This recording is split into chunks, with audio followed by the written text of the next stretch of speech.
Hello guys, welcome back to my channel. કેમ છો બધા? મજામાં જશો? હું પણ મજામાં છું. અત્યારે હું મારા બાજુના ગામમાં ઝેરોક્સ કઢાવવા માટે જઈ રહ્યો છું, કારણ કે મારા સ્કૂલમાં થોડુંક કામ આવેલું છે, એટલે અર્જન્ટ આધાર કાર્ડની ઝેરોક્સ માંગેલી છે મિત્રો. રસ્તામાં હું તમને એનો વ્યૂ બતાવું, અમારા બાજુના ગામનો વ્યૂ કેવો છે.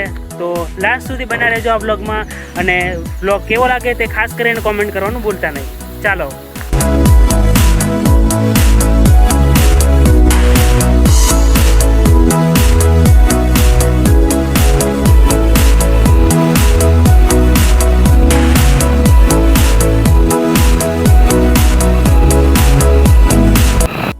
હેલો ગાઈઝ, ઝેરોક્સ કઢાવીને આવી ગયા અને ઘરે જોયું તો વનિતા દીદી રોટલી બનાવતા હતા.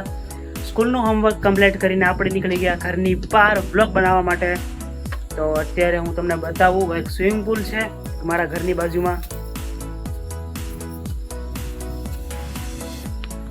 સ્વિમિંગ પુલ દર સન્ડે ભરાય છે, કારણ કે રવિવારે અહીંયા બધા નાહવા માટે આવે છે.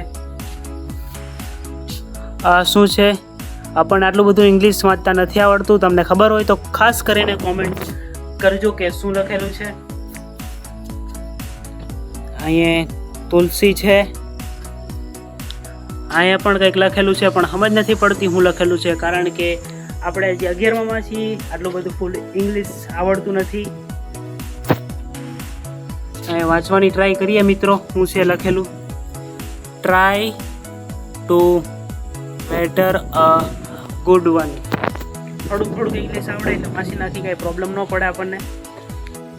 મિત્રો આ ફાર્મની વાત કરું તો પી ફોરેસ્ટ્રી આ ફાર્મનું નામ છે. મિત્રો અત્યારે હું તમને આ ફાર્મ હાઉસનો ફૂલ વિડીયો બતાવું. જો તમને આ વિડીયો ગમે તો લાઈક અને શેર કરવાનું ભૂલતા નહીં.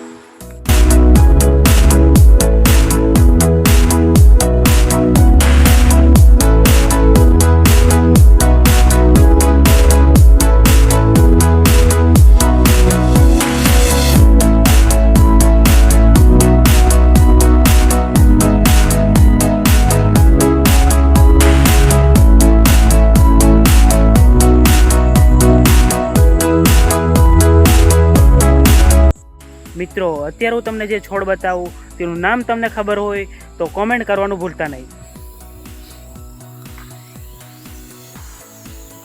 વનિતાબેન નીકળી ગયેલા છે અત્યારે સાયકલ રાઈડ કરવા માટે. લેસન થઈ ગયું બાકી છે? તો પેલા લેસન કરો પછી સાયકલ રાઈડ કરવા માટે આવો. વનિતાબેનને લેસન બાકી છે તો પણ સાયકલ રાઈડ કરવા માટે આવેલા છે. તો પહેલાં લેસન કરવું જોઈએ કે સાયકલ રાઈડ કરવી જોઈએ, તે ખાસ કરીને કોમેન્ટ કરવાનું ભૂલતા નહીં. અને હા મિત્રો, આ ચેનલ પર તમે નવા હોય તો લાઇક, શેર અને સબસ્ક્રાઈબ કરવાનું ભૂલતા નહીં.